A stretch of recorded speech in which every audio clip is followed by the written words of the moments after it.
Bonjour à tous, je m'appelle Anel Oudnia, je suis consultante décisionnelle BI au sein d'Expertime, ça fait à peu près 1 an et demi. Concernant mon parcours, c'est un parcours assez classique. J'ai fait 2 ans de classe préparatoire maths physique avant d'intégrer une école d'ingénieur où j'ai choisi la filière informatique. Alors bonjour, moi je suis Laetitia Jante, j'ai 33 ans, donc mon parcours académique, donc j'ai commencé avec un BEP vente jusqu'à une école de commerce où j'ai terminé par un master de négociation. Bonjour, je m'appelle Laetitia Rémy, j'ai 32 ans. Mon parcours académique, donc j'ai commencé par un bac littéraire, ensuite j'ai fait des études de documentation à l'université, puis je suis partie étudier à l'étranger et quand je suis revenue en France, j'ai fait un master en communication. Alors, bonjour à toutes et à tous, je m'appelle Nargis Aissaoui, je suis consultante technique à Expertime. Concernant mon parcours, c'est un parcours assez classique. J'ai suivi des études scientifiques dans des classes prépa maths physique. Ensuite, j'ai intégré l'école d'ingénieur Polytech Paris Sud. J'ai décroché mon premier CDI à Expertime en tant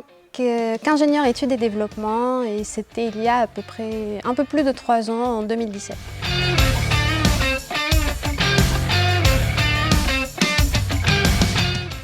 J'ai toujours su que je voulais être commerciale, en fait, depuis le BEP. Il y a juste quelque chose que j'hésitais, c'était le secteur d'activité.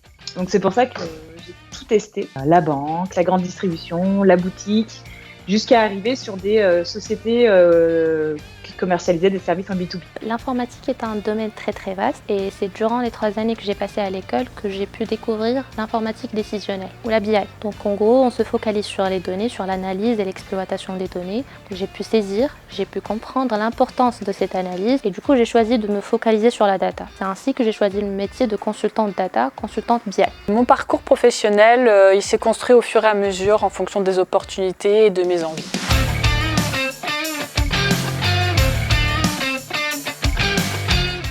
Pour moi, c'est une opportunité. Je pense que peu importe le sexe, on a tous des qualités, des choses à apporter à la structure où on est. Alors je pense que c'est un frein pour plusieurs femmes malheureusement, car on est en sous-effectif dans le milieu de la tech. Il y a plusieurs raisons à cela, des raisons principalement sociétales. Par exemple, l'école polytechnique était totalement interdite aux femmes jusqu'en 1972. Ça paraît totalement hallucinant de le dire comme ça. C'était il y a à peine 50 ans. Donc il y a eu toute une génération de femmes, nos mères, nos tantes, qui n'avaient même pas le droit ou pas l'opportunité de faire de telles études et d'accéder à de tels métiers dans le milieu de la tech ou dans d'autres filières scientifiques. Le problème, c'est que moins il y a de femmes qui font ce métier et moins il y en aura. La majeure partie de nos choix individuels dépend des représentations sociales qui les entourent. Donc oui, c'est un frein, mais c'est aussi une opportunité pour toutes celles qui ont choisi de faire ce métier, pour donner l'exemple, pour montrer qu'on n'est pas moins intelligente ou moins ambitieuse. Et pour reprendre l'exemple de tout à l'heure,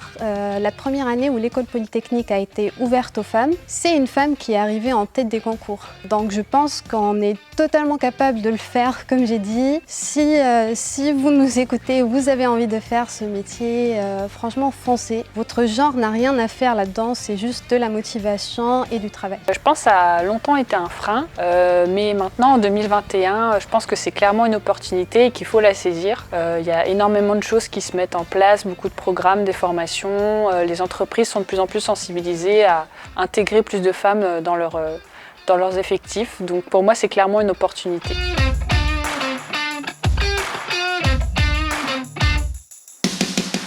Totalement par hasard, en fait, lors de l'alternance pour mon bachelor, j'ai rejoint un éditeur de logiciels de gestion de flotte automobile. Donc moi j'ai toujours pensé que l'informatique était plus ou moins omniprésente. Je me suis toujours dit que c'était indispensable. Donc choisir l'informatique a toujours été évident.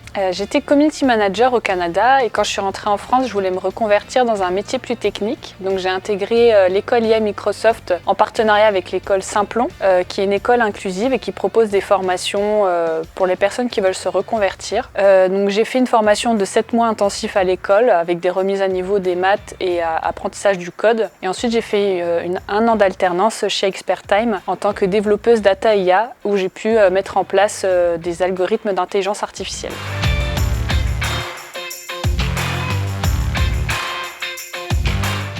Ça fait à peu près 2 ans et demi que je suis consultante décisionnelle, focalisée sur la partie data. Au début, je travaillais uniquement sur tout ce qui est analyse et transformation des données.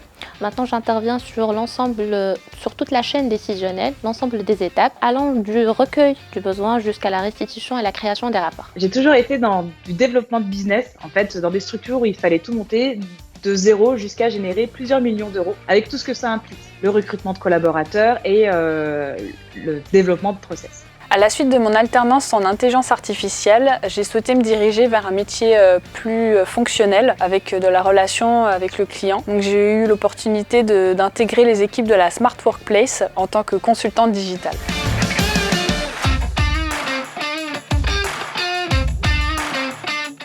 Je dirais que je suis une personne organisée et rigoureuse et je pense que c'est quasi indispensable, surtout lorsqu'on fait un métier de conseil où on est amené à gérer plusieurs sujets en même temps.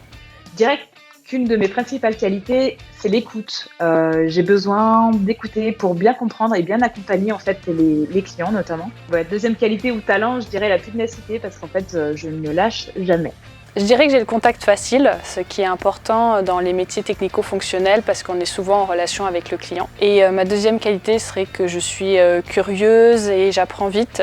Et c'est aussi une qualité qui est très importante dans les métiers techniques.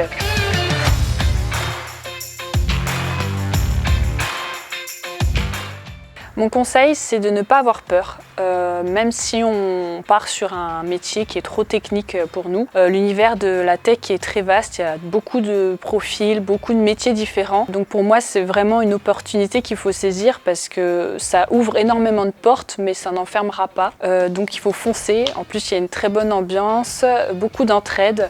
Ne pas hésiter, tester des structures, des métiers. Je pense que le plus important, en fait, c'est vraiment de trouver une structure qui soit en adéquation avec vos valeurs. Je pense que les nouvelles technologies, comme l'intelligence artificielle, les technologies d'analyse de données, surtout celles basées sur un cloud, vont vite devenir indispensables. Donc il ne faut surtout pas hésiter à profiter de ces technologies, à s'intéresser à ces domaines-là et profiter des opportunités derrière.